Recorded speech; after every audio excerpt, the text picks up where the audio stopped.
Welcome back into the GSMC Sports Podcast for our final segment of the day, where I want to take a look now with the U.S. men's team winning yet another gold medal.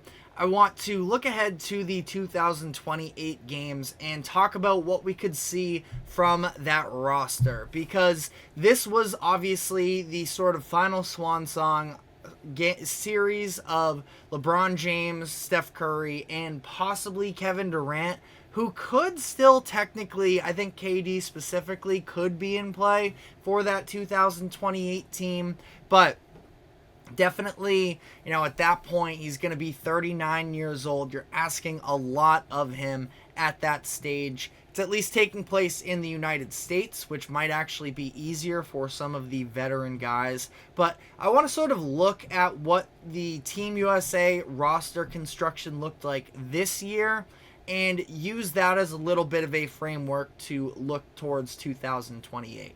So you look at this year. I am, by the way, in this considering Anthony Edwards a forward. If you want to consider him a guard, then, so be it. But it was 5 guards, 4 forwards, and 3 bigs this past year.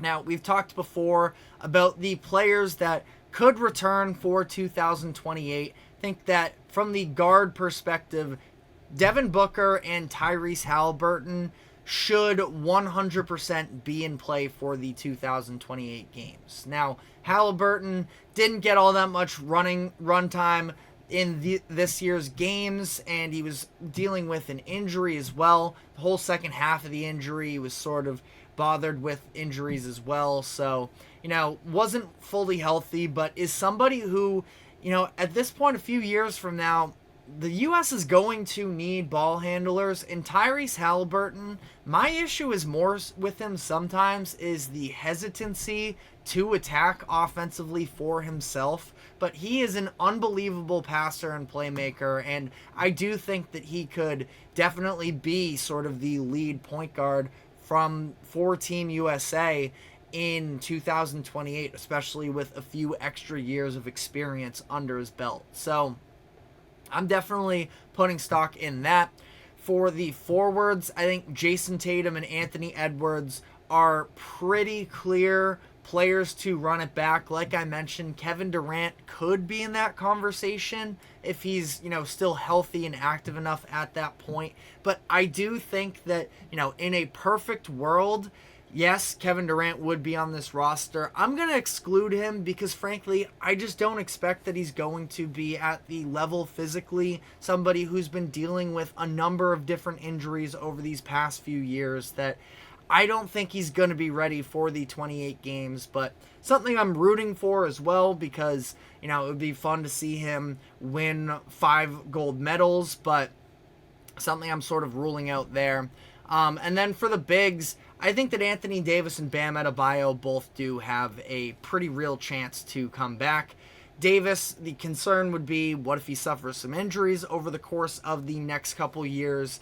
But I do think that as long as he's fully healthy, he should be an incredible fit there. So I actually want to start by building out the rest of the roster because I just named 6 players there from last year's team that I'm putting on this 2028 squad, which leads 6 extra spots. I think the big man position is very important because one of the names that I did not include was Joel Embiid. He seems like he is very interested in playing for Cameroon in 2028. Wasn't a great fit necessarily for him at all times with the U.S. this year. So I have Embiid playing for Cameroon in 2028. So he's going to be overseas. Nikola Jokic is going to be overseas. Giannis is. Wemby is. Domantas Sabonis could be as well. So it's a number of different bigs to be matching up with. I mentioned Wemby as well. If Alex Sarr ends up panning into his full potential of what he could be offensively, those are 2 7-foot offensive threats. So I think the U.S. is going to need at least 3 bigs, and there are 4 that I really think are on the table and that I would be putting on this roster. Anthony Davis and Bam. Along with that, Jaren Jackson Jr. and Chet Holmgren are both real options for being able to guard the paint, be switchable on the outside, and then offensively as well be able to play out on the perimeter and be at least somewhat of a lob threat. Bam would probably be more of the interior force, but I think with all four of these guys, Anthony Davis, Jaren Jackson Jr., Chet Holmgren, and Bam Adebayo, they could all sort of play in two big lineups anyways. We saw Steve Kerr and his, commitment to the Anthony Davis, Bam Adebayo lineups this year. I think that size is always going to be a positive thing. And if the U.S. can stock up on bigs that are versatile, I think that is very much on the table. So if you include that, we are now at 8 players for 12 spots, which would mean that we are trying to fill out the rest of the roster with, forwards and guards. And I think that the number one name that is sort of on the more experienced end, and I definitely think is going to have an opportunity to get the nod based off of a little bit what happened this past year as well, is Jaylen Brown, where at this point, he will be in his early 30s, still on his Supermax contract. Jaylen Brown has gotten better every single season of his career. He's shown his ability to develop as an off-ball, not just an off-ball offensive player, but additionally as well, take on a bigger role defensively and be able to improve there to the point where he's playing very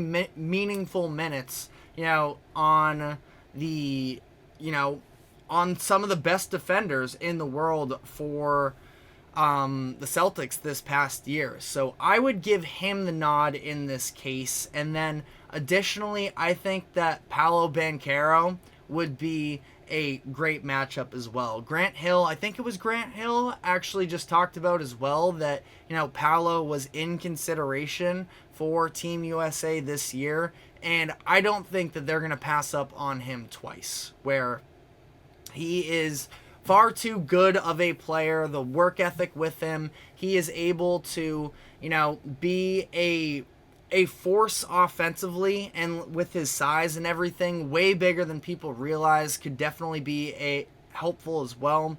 Rebounding wise, I don't know how great he would be as an off-ball scorer, which would be sort of the knock on Paolo for this type of a role, but I still feel like he gets the nod. He was one of the best players. I think it was when he was on the World Cup team that I think he has a little bit of international experience, and I think that he would get the nod there. So up to this point, we have Halliburton, Booker, Tatum, Brown, Anthony Edwards, Paolo Banchero, AD, Jaren Jackson Jr., Chet Holmgren, and Bam, which would leave 2 roster spots left. And then from that point, you have 4 forwards and you have 4 bigs. You probably need a little bit of extra help with guards. Now, I will say, I think that Tatum and Brown can, or Tatum and Ant can both be on the ball players that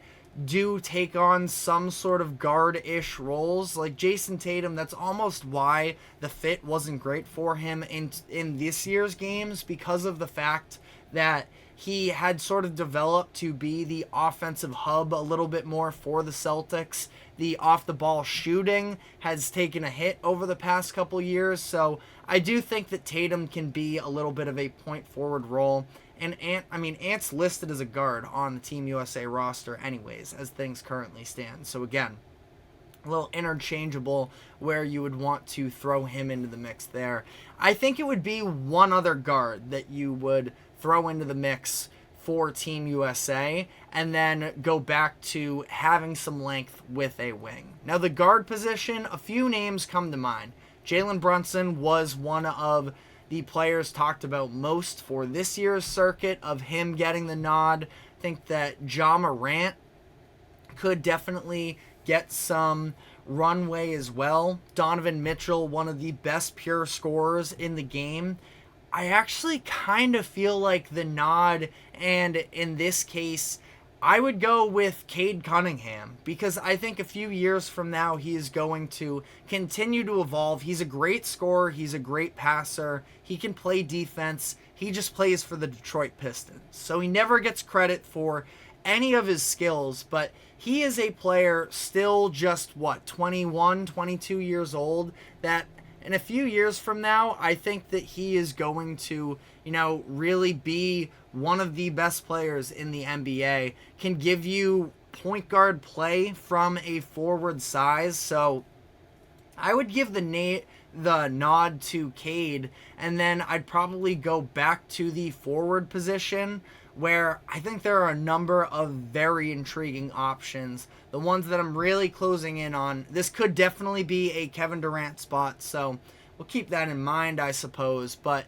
the other ones out there for them, I think that Scotty Barnes, Jalen Williams, Brandon Miller, and Cooper Flagg are all really enticing names for players that could end up getting minutes. And at this point, with how deep of a roster we're talking about, I kind of feel like this would be a Cooper Flagg spot, where it's almost they're going to go either with a little bit of a legacy spot for Kevin Durant, or on the other end, kind of like what they just did with Tyrese Halliburton.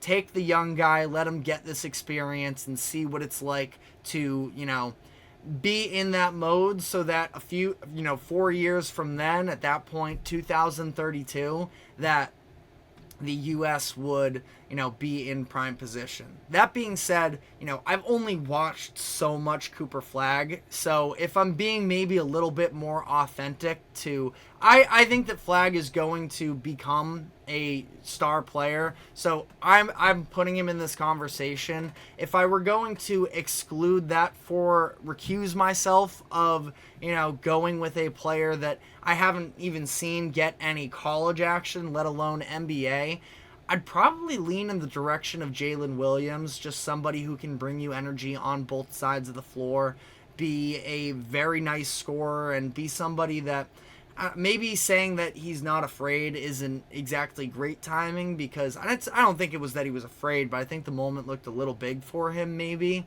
when things tightened up in the conference semifinals versus Dallas. But I still feel like he has a very bright future. He's going to continue to improve. And, some Thunder fans want to throw him into top 25 conversations already. I don't know if I'm willing to go there just yet, but I do think that the future is very bright for him. So, final roster here. Guards, Tyrese Halliburton, Devin Booker, Cade Cunningham. Forwards, Jason Tatum, Anthony Edwards, Jaylen Brown, Paolo Banchero, and Cooper Flagg. And then bigs, Anthony Davis, Jaren Jackson Jr., Chet Holmgren, and Bam Adebayo. Definitely leaning with size with the construction of this roster, but let me know what you would do differently in the comments section.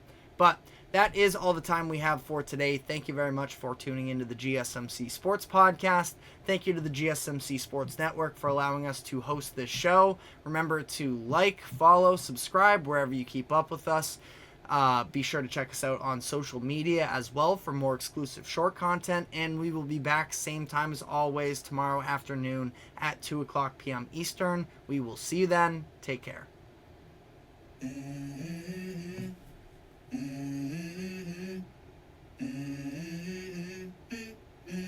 Let's go.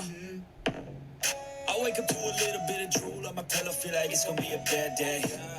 Yeah, I'm tired of shit, and the coffee